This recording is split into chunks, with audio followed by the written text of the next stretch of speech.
Una trabie nune Orinya Yemunda Amara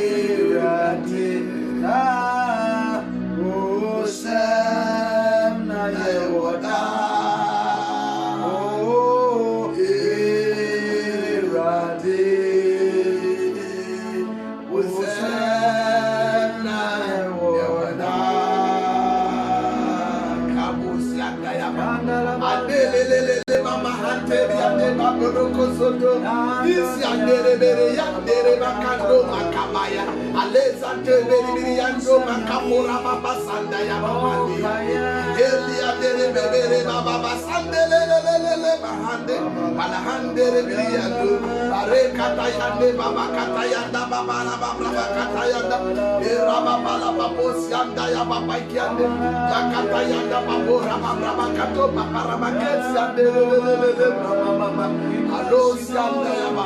we bless your name for who you are and all your goodness and your mercy. We are filled with your praise, thanksgiving, and adoration. Worthy to receive praise, worthy to receive thanksgiving and adoration. Bow down before you and then glorify your name for who you are. In the name of Jesus. Lord God Almighty, we thank you. We thank you for even the ways that you have opened for us to speak with your people this time too. You are who you are, and it is because of that we have confidence in you. We bless you. Even as we speak now, Lord, take absolute control over everything. Whoever will listen to us, Lord God, cause your people to understand you better, and cause us also to grow in you, so that in times like this we will be strengthened and keep on worshiping and serving you in the beauty of your holiness. We thank you for your goodness and mercies in Jesus' name. Amen. Therefore, I would tell you, don't have some J. I feel a Yakupo or by Yakupo and Kuku Yakupo and come. And Miss Only never was trouble. Change on a mount be Mamma Concron, Ebony Tunian. Also for by chance, and the Church of Pentecost, great in God, the state pastor. Or suffer by Chia San and Munyaton, a great Ningo district pastor. And I had Yamia Sabnam Facebook and Pentecost, any great in God radio, so at a browse. Mamu great in God radio, Facebook Live, Cabananya. As soon as they brown, it's awesome, a God's remembrance. Iti odika mau kaimi Onyankopon kai eno ne yaka ho asema boya bese abosumini eno ne yaka ho asema mau kaimi mabeka na mika kejino watu munye ka mau kaimi he yakoma so de nse Chino sanejika Kristo ni bi obetie ye no Kristo fo no fene mabo ye ba so de no anya akukwaduro e mawo mo he wa no mana Yakopon akasa no ya no ke mawo na ese mere ti se mu ngebe kan kiko na ne wabusa nyame bi anso be ya ma wo ne no fene no ma bi mawo ebe ke ha mo wa wankasa nya danse de mu se wo na bompa na Yakopon ti onyi wo pi na bompa ye ma o ma nya ke epe ha mo mana ka monitor no fankwe ne ma pe ha mo chape no ko ne fankwe ha mo enti ye ba kenkai Ewo 1 Samuel chapter 1. Omakane 1 Samuel chapter 1 no. Yebeka verse 20, ni aka verse 26 so. Omakane 20 ke 26 so enyo no. Ha. Eno na yebeka nkai. Omakane. Me ka no wotwi mu. Omakane lenge ohiaguan. Samuel nguma edikai etire baako entichemu aduonu ni. Na afini dro no na neje haso na hana anyinsen hana nwo awu obabere ma efo binyum no oto ni din Samuel ne wolabia ke Samuel na okan se ne edeken erade ho na mesere ma wo na ibange hallelujah amen satas na yekinkai verse 26 no so o maka ne 26 o ka cha no na okan se ne edeken Oh, mi wura. Ye nuncho. So krati asie. Ka o he kane. Mi wura.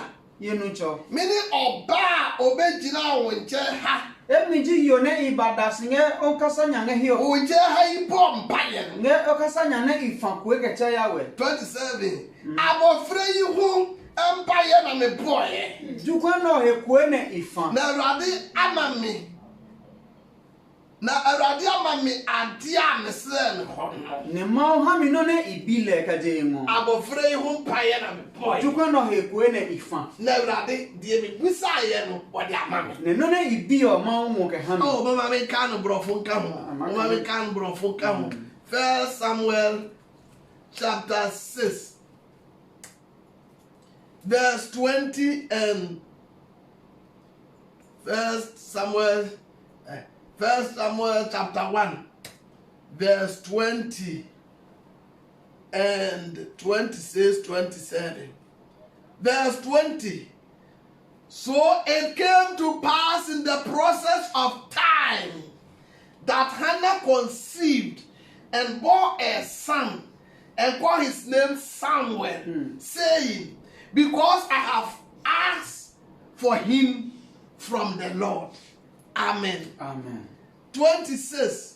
And she said, ne oh my Lord, ye no cho as your soul is my Lord. abene okla hekan As your soul is my Lord, abene okla hekan ye no cho I am the woman who stood by you here, emji yoni badas nge okasanya praying to the Lord. ninge kwe fan ha yawe For this child I prayed, bino he ne ifan kwe and the Lord has granted me my petition, ne ma bi ni bi mi o ma ha ni bi mi o heto which I asked him. la ne ibile o For this child I prayed, ne bino he ni so and the Lord has granted me my petition, which I asked of him. ne ma ha ne ibile o heto Abofre ni babusa dia me bo hompa ye Awurade. juka no je ye ni bi mi ni fan kwe Na nge ma Awurade aye amame. ne ma o peke ha mi So what you ase na krati ase. ka o hekan na okra hekan no Me no oba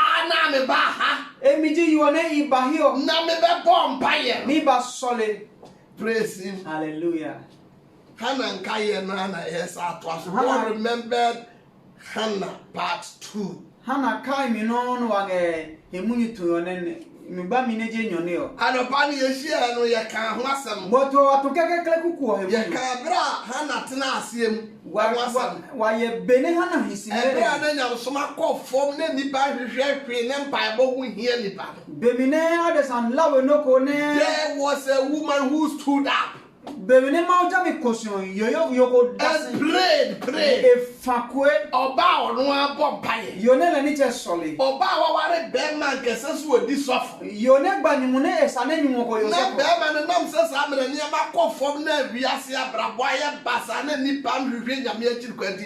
Bẹ́ẹ̀ma wòye sẹ́ ànfà ne ho aman sẹ́ sọ́fọ̀. ne dio mi pemba sa ne adesan lawe e ma o heja e nwe ke ha osofo yin Sọ́fọ̀ wò firi sọ́fọ̀ ebusuam lẹ́bi ebusuam. sofo ne eje sofo yiwe kumi Okay, 1 Chronicles chapter 6, verse 22 to 34. I want to say, Hannah kunu aye friend and Kana no, why ya suffer out first of abusian. ko kane First Chronicle chapter 1 verse 26 ka ya o mana ka e huno je osofo we kum Now I got to Rama. ne ya hinsia ma ko na cheke rama Or call ya wako babusian for ne ya chowe ku we pa also ye Ephraim ni. ake eke from no jile And will be our bad trouble. e sume nya gba ka ba gbe nya Or ko Benjamin son. e sume ma o We are Bema with him now, Benjamin Soma Sakra wedding. kenyu mu jono mi tobu no sume ma o ja no yo he ne And Minister the Pasum Yami. beji bene sane ma ne ade sane sumo mo Obi ye Christo ni otu kwa ya no de no akwatete wenyi ne ho adi. Christopher no ko hia blope ko hia la Enye kana kwa na wose suban eboye wa asore officers wutu kwa kodu ba bia na omdo mu ho asie tapi ya kana pene nge jama subanyo wange osafo mu koto ma ne ka hia blope ya masipa ka hia la de etu ode ne ho asie nsa ahwi aye de adwuma be hya ne nsa nene na ya la ji ka ko ye pa ke ni chuma wa de ka so kwa we chinte ministry amade ga edugwe wi akuno eti ote o se sikanti namba ha enya asore ti namba ha ti sikapenti ye we nipa asafo ye nyame adwuma wa gya me adwuma to what is that sakrawade wange nine jua ye mi ke sika eja kwa ma oni tumi ko ngeja ta ko ejum ne nshira nka urade se saa be me oware oba papa. Sinahamoka Neyono no emunito no enwoyo papa. Unfortunately, problem ba woman no awo ho asamba no Bema we say one no afa the personal solution. This is one in the yiri be kambo mu no ofa the personal solution. So e no ko ware oba afofo. Nimlina no na emunito no ne nya ananya ba enyumo yawo lenite etaba ne siwo. Ye kan wasam so ba yi ginan wa haba huru anyina ofam. Wadenye kan yiwo dasine na ne no ne nyagba ya mitwo egum. How was she and if you didn't yet to say, or quite sorry, damn, so question how? How many Yanonga when you're bowing, I can't solemn we on Yabana. A fashion period where Cecil was off for penny early, and then I saw from Kit one draw program, prayer program more man. Jehalebene Sanepune Enlike also in Atto prayer blono to Mika for Sam. That was the time they changed the liturgy of the church to their own advantage. Jamabiodi Benat Take Asafo blonotum ne Elmo me pe ahe.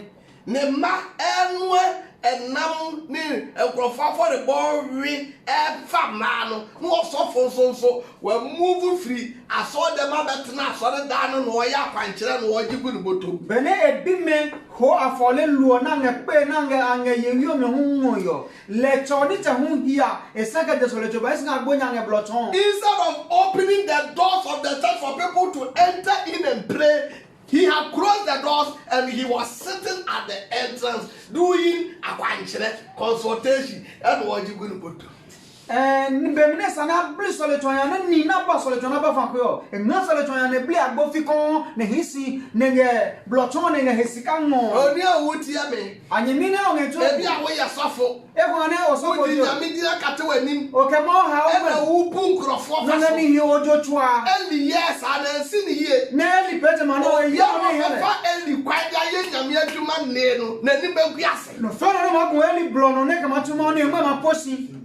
Praise the Lord. Hallelujah. The Bible says, obey kodru. The Bible ke you know asulejon. Wa kodru so dem ko ba mpa na obi e consultation. Ne asulejon ne to kan ya ne afa ko no wala isi ne kele in a counseling pay. This woman decided not to follow that system. You are let mo jonya ko keke no no ma blono beni chun. She wanted to follow the old time way of having personal confrontation, personal direct interaction with God. Ekese blele ma wo ble ma blono na guna ke mo pe hem ke hem.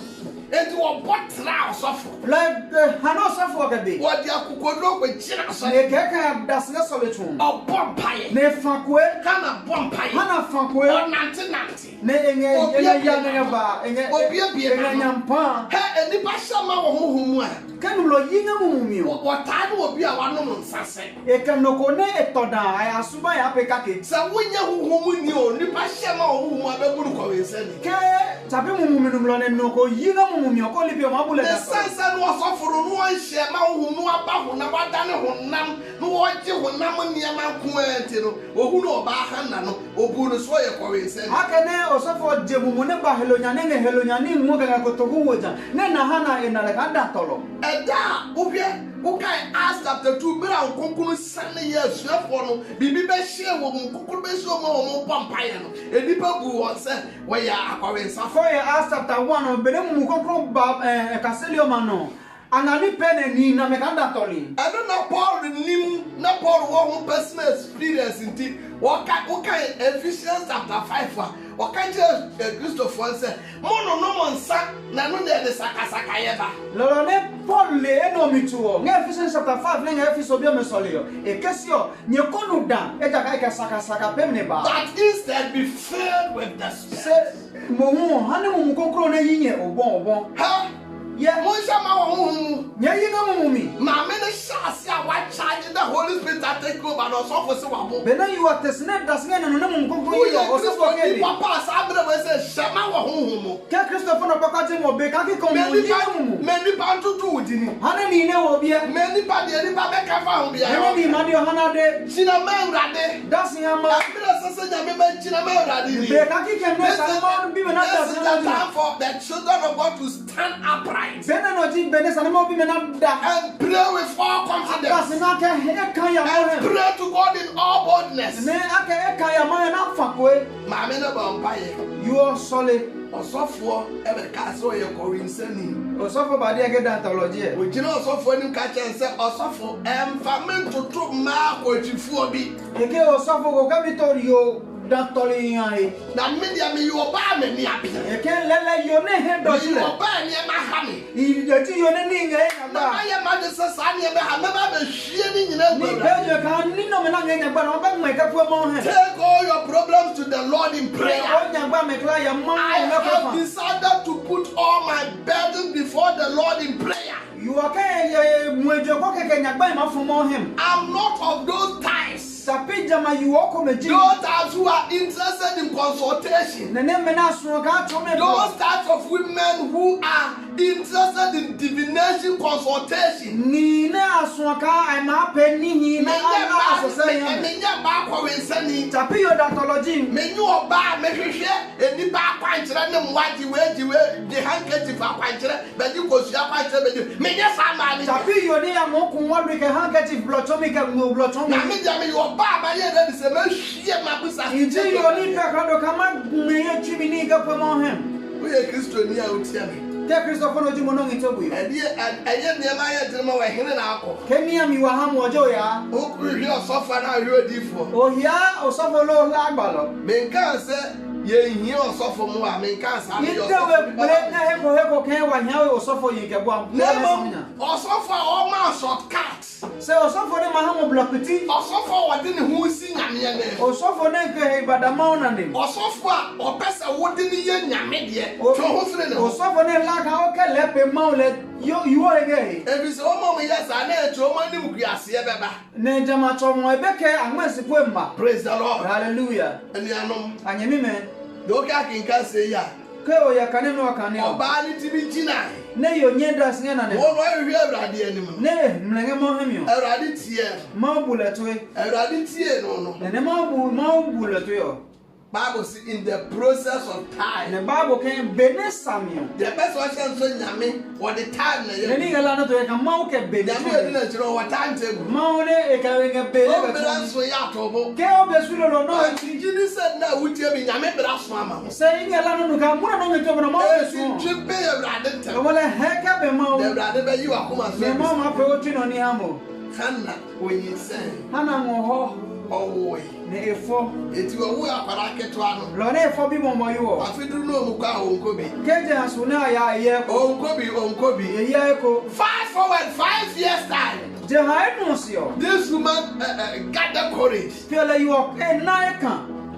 She went with the husband Eke huno hiana ne. to worship at Shiloh. Na ya na asuma ne asi. Na okoye no. Ne ne ayaso. What is akukodre na akosofo pani. Emo jama e kan ka ya sofo no koto ma. Baby osofo tina fi bia o de ye the connection oduru na sofo te ho. He no sofo hin na e blotomi o pe na ni mo yo. Ne ya sofo hin sakale. This time there were some osofo. Je no nya le bi sofo he. This time there eje sumu no de ko. Tapi alo ka ya fo mi ne ka ya. No ko do kwita de ba. Ne ya le hin bi ngene. O kwita de ba sa. E hin bi no bi ni ne O ko nya. do no he sofo. Ne ya so ne ya sofo. Wo wu ni sofo hu na sofo be kai asem. E ke no sofo na le no sofo makai mu ni. Because adi esi ho no. E no ne ya no ngale jan. Eja adi osofo be ewure be ti be fi. Tapi no ne sa ne sofo he ne jina. Etu okwa no ankasa anche. Ne ya etumu ni ne seke. That's what can so osofo. E ke sofo. Sa woti ase. Ka o he kano. Me no ba na me ba ha be bom pai. Ebi you oni ba fa ko. Oba na me ba ha be bom pai. Ebi you oni ba fa. Enu kwa wa kan wo fi say it was enough so osofo be. Ne ne de se here E so fi so say ba. ma aka no no ko wa bi ko bo bra boni. E ja kan yi pa na ba yo no ya. En ma wa ko empai bo bia kwa ne sofo twempena.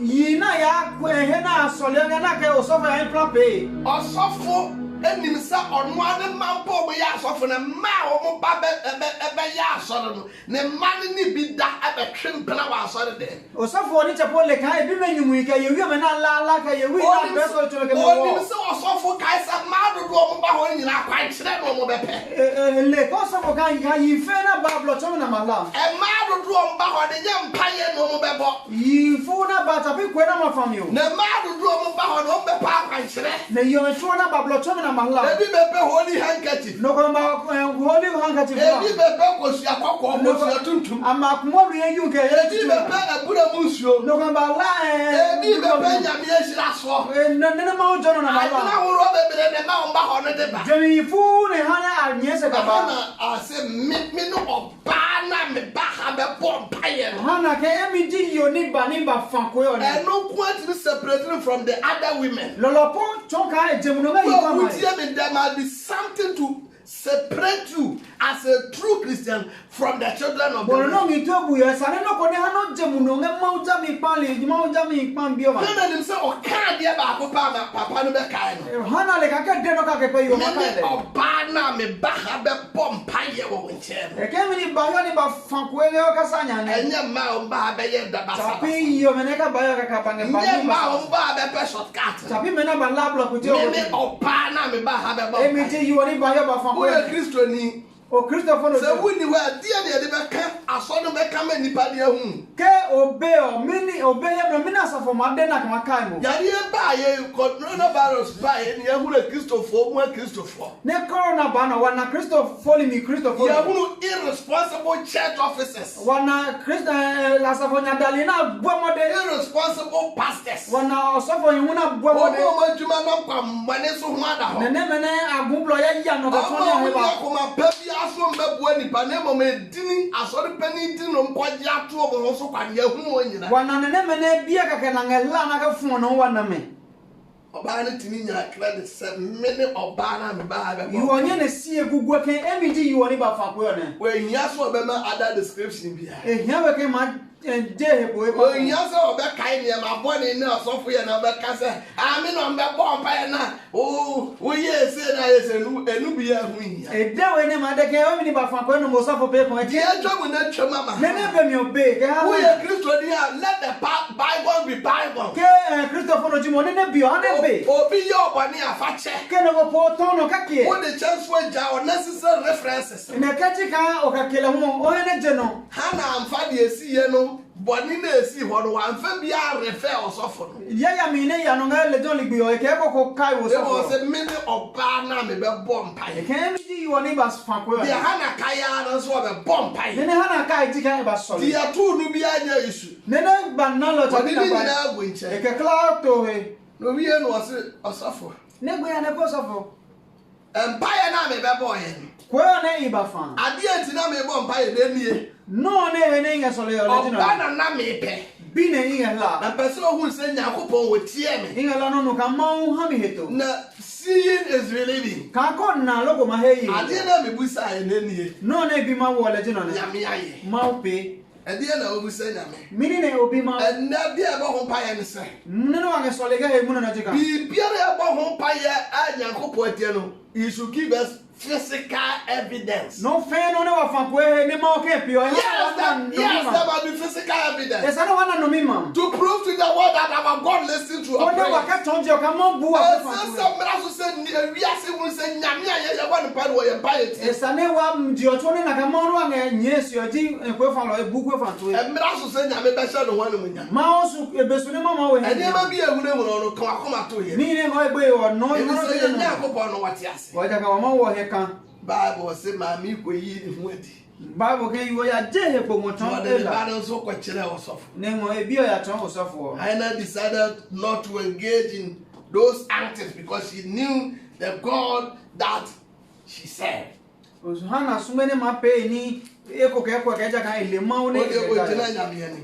That's no more him. Oh, my machine, every idea may see a brand new tea, Hannah Piper. Yana, why any nay and a benemo consequences of God's remembrance of Hannah. Nine, Yano, Ketchamo, Number one, her prayer for her son was answered. Keklenoji, a quick from me, Money Hannah be a prayer, specific. Kemo, you only be me or a manomi. enya wo kwa no hia Chapi bine ngela. wo se me pese me wo Eke ngela ne fo. oba me pese me wo no so Bini ngela ma fo hu. ese so ye be ma Esane pe binyum.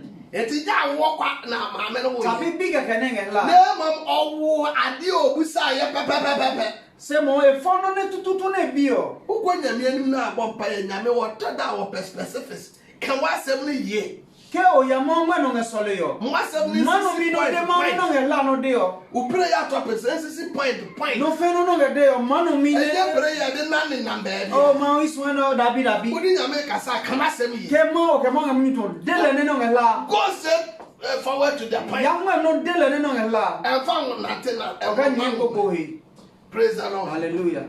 Her offering and dedication to dedication of child to God is a memorable one. Now for the boss, any say a bow of war or didn't smell your menu, and also your idea about ye fapping is the one. E bine e fone mo ke hama bako ba pe no hia no papa. Or see a rather mamma. E ke mo hana ma fo. Now, mamma, body beer. Ne ke mo do na mi bi o. But me body back show. E ka bi o ma ke o. I'm a national. Ne masumo mo. Praise the Lord. Hallelujah. Nyamiama now. Ma hana fo. Could be us in Yami. Ke no ko ya ke ma o. Why are you? Ma o modde. I'm a baby. Aha me bi no I'm a ko. back to pay dear. Ye bi ka ke to no la. Mamma will be in Canada. Ma ne ma fo nyo ne ko I'm ma. for no mom. Ko ma ga lo cho ho. Because some of the little man. E bi ni de ke ma ke ho le. So my men for we answer. Se mo mo le pe o ko ne ma we no lo. They are the young the chile. Ma wa pe ho se o I'm lo. going to any come. Njugo no ye bwa Johnson minya. Hana, yes, sir. Hana pe weja. You will be saying the second. Nene bine ni nesuno. But the Akarana go straight. E wojumo ka ya. Some the Akarana back for the Amenda. Ke ka ha ma o. Hana for the mood.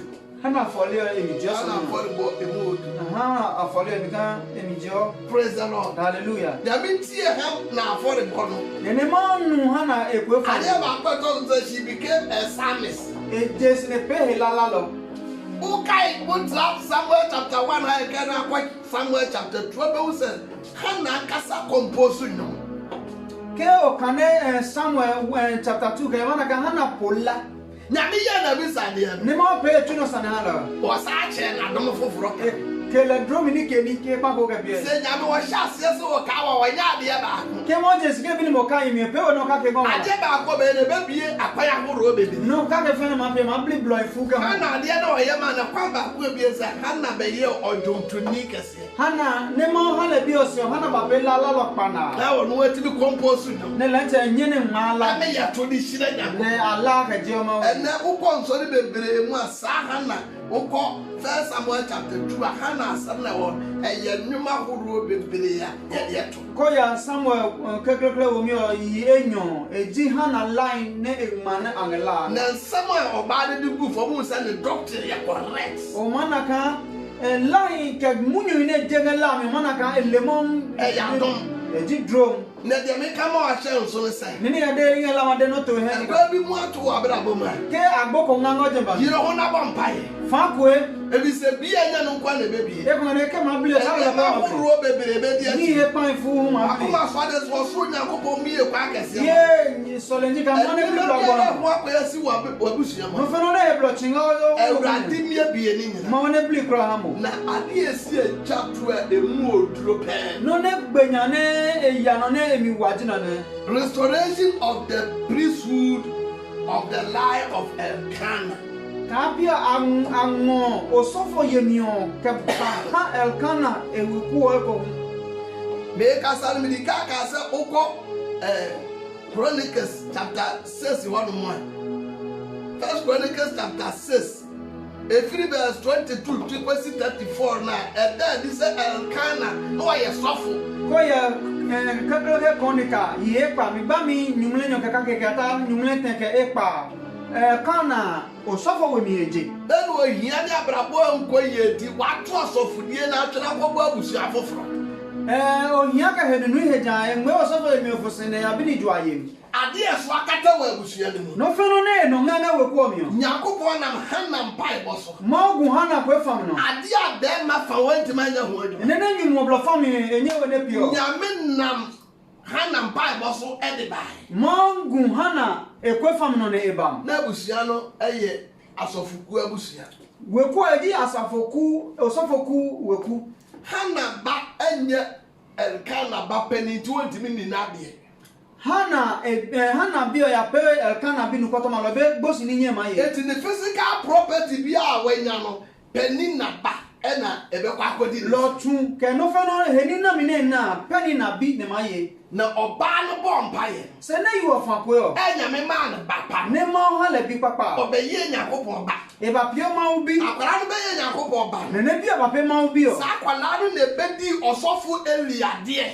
jama bio ne ba yo osofo Eli eni enti asofodie na ne papa to atwene no na obi atimatime atintim ase no eno ena ne ba no so ebe hye ne jama osofo yemine Elkana sise ne Eli leba fiake masion lolo ne ba pewe toni ke ha Samuel sister wutia me nyemi mu ka nyemi yo no ngitu atada obo mpa ya obi a wonka wa busia wonko a wofa na obo ke o ya sole o yo weku onya ka to blo fa no ya asu nyame edi na chire no se ma no wa nyesi o wo ye nyame a wo wa adwene wa nipa di ma no nga dwenga ene ma ye di wo wa busua no ni na mi wa ma weku mi o ene ma yira wa busua mo ni ne la ma weku mi o through your prayer God is capable of restoring it ma unga he wa ke ma nyama ngota ma no ka ba wonye de ko se Nyankopɔn kawa ke ma o kai mo enye wo nko a so na eso tabi onya ka no ne masu eso wa busua nyina esu o weku ko oni na to no busua ko mo afiri Nyankopɔn kwe no weku ne kune adema we mi o oba papa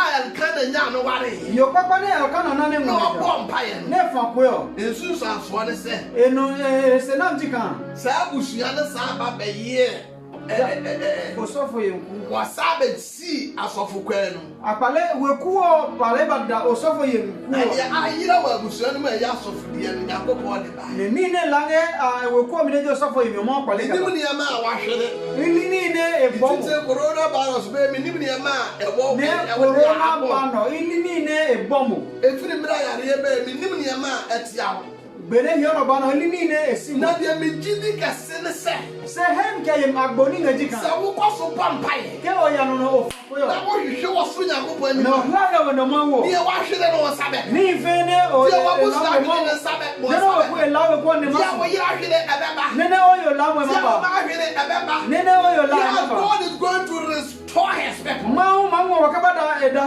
restoration package is too big. Yes,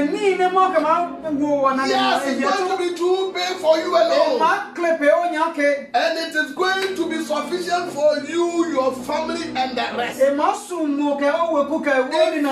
through you, God is going to bless this world. In fact, therefore, stand up. Lord, be a prayerful person. In times like this, we have to stand just as Hannah stood up. And may the God who listen to the prayer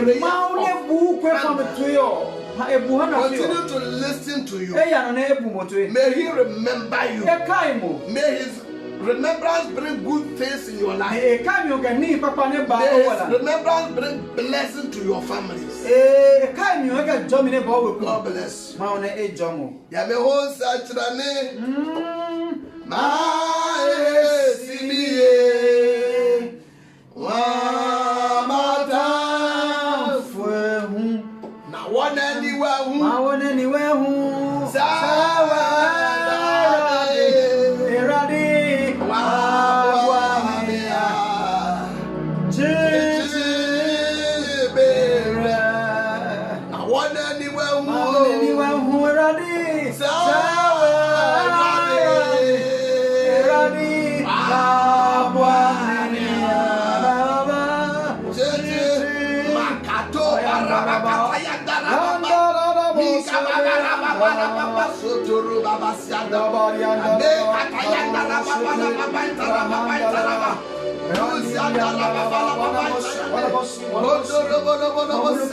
you've given to us. The remembrance package, the restoration package that Lord you have prepared for your church.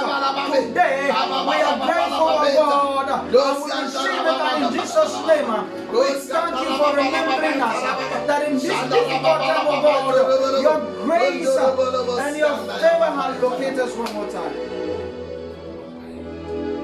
Our Lord and Master Jesus, Yes. we thank you so much for this wonderful revelation that you've given to us. Father, had it not been for your grace, Father, had it not been for your love, where would we be? You remembered Hannah even in a time that is even difficult than this. Even in our corona time, we have men of God praying all over. But even in Hannah's time, there were no pastors, there were no religion, there were no serious Christianity. But you remembered Hannah.